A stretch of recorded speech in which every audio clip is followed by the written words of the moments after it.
అంటే గుడిసెలు వస్తే గుడిసెలు వదిలేయాలి, ఇక కబ్జా చేసేసి గుడిసెలు వచ్చాయి కాబట్టి పేదోళ్ళు పాపం వాళ్ళు వదిలేయకూడదని. సో అంటే వాళ్ళని కోలుకొట్టడం వేరు, ఒక ఇల్లు కోలుకొట్టడం వేరు కదా సార్. ఇల్లు కూడా ఇక్కడ ఇల్లు కూడా ఏంటి పర్మిషన్స్ అసలు ఎలా ఫస్ట్ ఆఫ్ ఆల్ పర్మిషన్స్ ఇచ్చిన అధికారులు అక్కడ వాళ్ళని క్యాన్సిల్ చేశారు.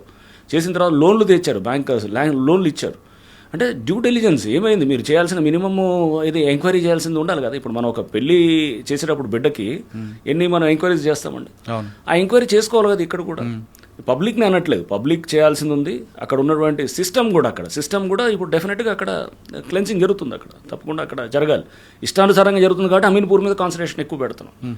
సో అక్కడ మీరు ఏ అధికారం అంటే అధికారం ఇష్టమైన రూల్స్ మార్చేస్తారా? ఇంకా అది వ్యవస్థ ఏంటి, దీనికి ఒక సిస్టమ్ ఏంటి అంటే రేపు పద్ధతి ప్రకారం రూల్ ఆఫ్ లా ఒకటి ఉంటుంది, ఒక చట్టము, ఒక న్యాయము, ఒక వ్యవస్థ, ఒక సివిలైజ్ సొసైటీ. మనం నాగరిక ప్రపంచంలో ఉన్నామని ఇవన్నీ మనం విస్మరించి పనిచేయటం కాదు కదా. అది ఫస్ట్ అంటే స్వార్థం కోసం ఎవరికి వాళ్ళు చేయటం చేస్తారు. కరెక్ట్ సార్, మీరు చెప్పినట్లుగా వాళ్ళ స్వార్థం కోసం పర్మిషన్ ఇచ్చారు, బ్యాంకులు లోన్ ఇచ్చారు.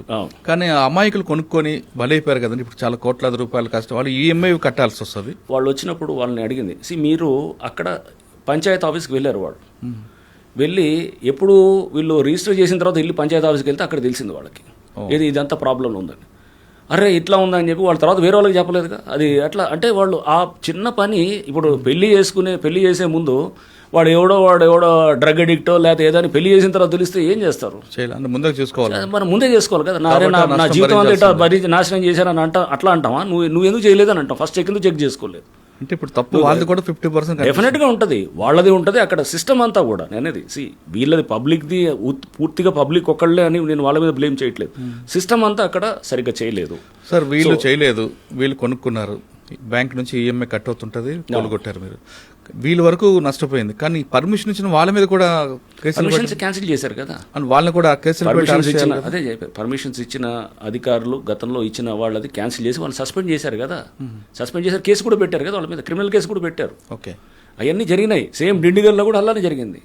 ఏది మన డిండిగల్ మేము కొలుగొట్టాం కొన్ని విల్లాస్, అక్కడ కూడా ఏది దాని పేరు కత్వా చెరువు అని అంటారు, అక్కడ కూడా సేమ్ థింగ్. అక్కడ ఎవరు పంచాయత్ సెక్రటరీ సస్పెండ్ అయ్యాడు, కేసు పెట్టారు 2 ఏళ్ల క్రితం. ఆ బిల్డర్ ఎవరైతే చేశారో ఆ బిల్డర్ మీద కూడా కేసు పెట్టారు.